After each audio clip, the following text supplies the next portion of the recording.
हाँ तो प्यारे विद्यार्थियों, पिछले वीडियो में हमने हड़प्पा कालीन कृषि प्रौद्योगिकी, हड़प्पा किस तरीके से नष्ट हो गया था और मोहनजोदड़ो की गृह स्थापत्य के बारे में विशेष रूप से चर्चा की थी। आज के इस वीडियो के अंदर हम चर्चा करने वाले हैं हड़प्पा के लोगों के सामाजिक और सांस्कृतिक भिन्नता के बारे में जानकारी हमें किस तरीके से मिलती है।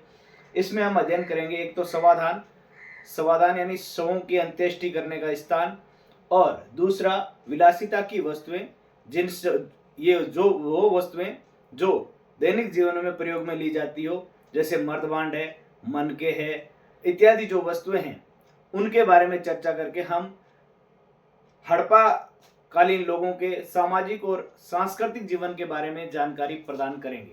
तो आइए शुरू करते हैं। हड़प्पा वासियों की सामाजिक भिन्नताओं का अवलोकन। अवलोकन का मतलब होता है जानकारी।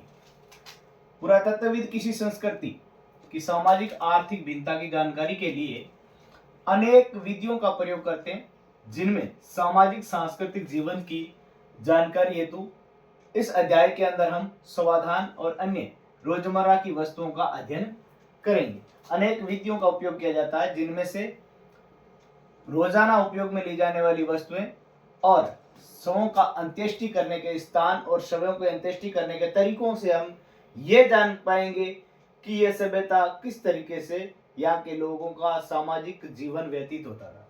समाधान ये वो स्थान है जहां पर शवों की अंतिम संस्कार किया जाता था, अंत्येष्टि की जाती थी।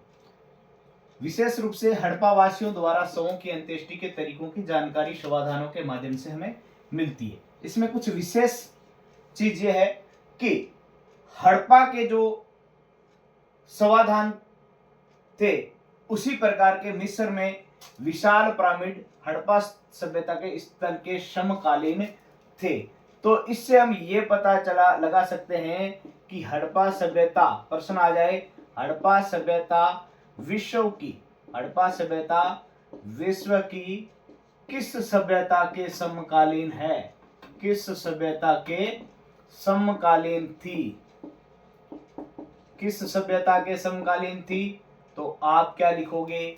मिस्र की सभ्यता की समकालीन मानी जा सकती है।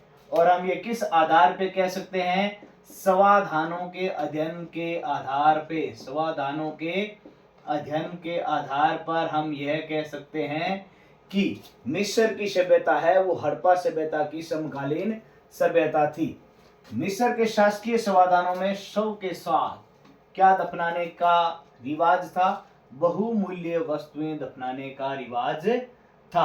अब हम यह जानकारी प्राप्त करेंगे कि काश हड़प्पा सभ्यता के लोग भी शवों के साथ अंतिम संस्कार के अंदर कुछ वस्तुएं दफनाते थे या नहीं दफनाते थे। शवों को गर्तों में दफनाया गया, यानी कब्र खोदी गई। ठीक है, तो शवों की अंत्येष्टि किस प्रकार होती थी? गर्तों में दफनाकर। कुछ स्थानों के गर्तों में लगी है जो ईंटें, ये किसका संकेत देती है हमें? सामाजिक विभिन्नता का। किसका संकेत देती है? सामाजिक विभिन्नता का संकेत देती है। यहाँ के लोगों की सामाजिक विभिन्नता की ओर इशारा। किस आधार पे? कि कुछ शव के जो गर्त है उनके अंदर क्या लगी हुई है? ईंटें लगी हुई है, जिसके कारण कब्रों में शवों के साथ क्या क्या दफनाया गया? मर्दभांड यानी मिट्टी से बने बर्तन, मनके, छल्ले, तांबे के दर्पण इत्यादि शवों के साथ दफनाए गए। 1980 के अंदर एक उत्खनन हुआ, 1980 के दशक के अंदर एक उत्खनन हुआ, जिससे हम ये जान पाते हैं कि यहाँ के लोग शवों के साथ बहुमूल्य धातुएं कभी भी नहीं दफनाते थे। जैसे इस समाधान के अंदर हमें क्या मिला? शंख के छल्ले, जेस्पर। प्रश्न आता है ये जेस्पर क्या है? कई बार पूछ लिया जाता है।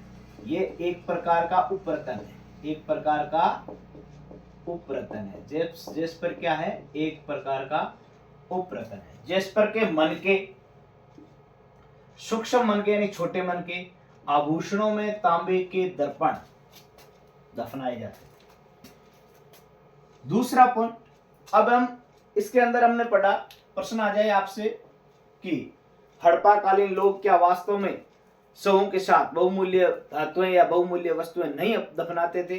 तो हम किस आधार पे कह सकते हैं कि हड़प्पा सभ्यता के 1980 के एक समाधान के उत्खनन से हमें यह पता चला है कि यहाँ पे इस शव के साथ यानी इस खोपड़ी के साथ शंख के छल्ले, जिस पर जो एक प्रकार का प्रतन है, उसके मन के सूक्ष्म मन के और आभूषण में तांबे का दर्पण मिला है, जिससे हम ये कह सकते हैं कि यहाँ के लोग शवों के साथ सोने और चांदी जैसी बहुमूल्य धातुएं नहीं दफनाते थे, जैसे मिस्र के मिले पिरामिडों के अंदर मिले शवों के साथ बहुमूल्य धातुओं के अवशेष जो मिले हैं, वैसे हड़प्पाकालीन लोगों के जो समाधान है उनमें कदापि देखने को नहीं मिलते हैं। अगला दूसरा पॉइंट, सामाजिक भिन्नताओं का उल्लेख करते हुए हम विलासिता की वस्तुओं की खोज के बारे में पढ़ेंगे। विलासिता की वस्तुएं वो होती है जो रोजाना की जिंदगी में, रोजमर्रा की जिंदगी के अंदर काम में आने वाली वस्तुएं, जिन्हें विलासिता की वस्तुएं कहा जाता है। उपयोग या विलास की वस्तुएं जो रोजाना उपयोग में ली जाए, जिन्हें मिट्टी या सामान्य पदार्थों से आसानी से बनाए जा सके, ये होती है विलासिता की वस्तुएं। जैसे चक्कियां,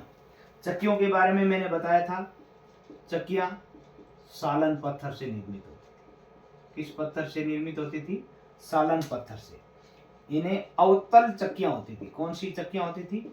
अवतल चक्कियों का ये उपयोग करते थे। यानी इन चक्कियों के अंदर कितने पार्ट होते थे? आज भी चक्कियों के अंदर 2 पार्ट होते हैं, ठीक है। पहले भी 2 पार्ट होते थे। पत्थर कौन सा उपयोग में लिया जाता था? सालन पत्थर। मर्द भांड, नाम से ही पता चलता है मिट्टी के भांड यानी बर्तन, मिट्टी के बर्तन। सुइयां, फयांस के लघु पात्र। फयांस बनाया जाता है बालू मिट्टी,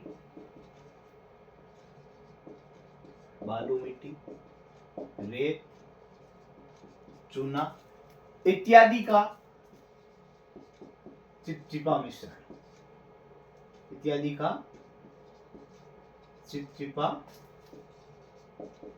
मिश्रण से निर्मित वस्तु क्या कहलाती थी? फयांस। फयांस के जो लघु पात्र है, ये उपयोगी वस्तुओं को रखने के लिए काम में लाते हैं। उपयोगी वस्तुओं को सुरक्षित रखने हेतु उपयोग लिए जाते थे। हड़प्पा स्थलों के जो संचय है, उनसे सोने के आभूषण भी मिले हैं। तो हम इस आधार पर यह बता सकते हैं कि यहाँ के लोग सोना, चांदी, तांबा जैसी बहुमूल्य धातुओं का उपयोग भी करते थे। बहुमूल्य धातुओं का उपयोग भी यहाँ के लोग करते थे। आज के लिए इतना ही। इस आधार पर हम यह कह सकते हैं कि यहाँ के लोग व्यापार की गतिविधियां भी करते थे। यहाँ के लोग शिल्प कार्य में भी शामिल थे।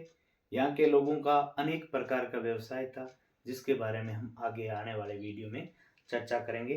तब तक जय हिंद, जय भारत।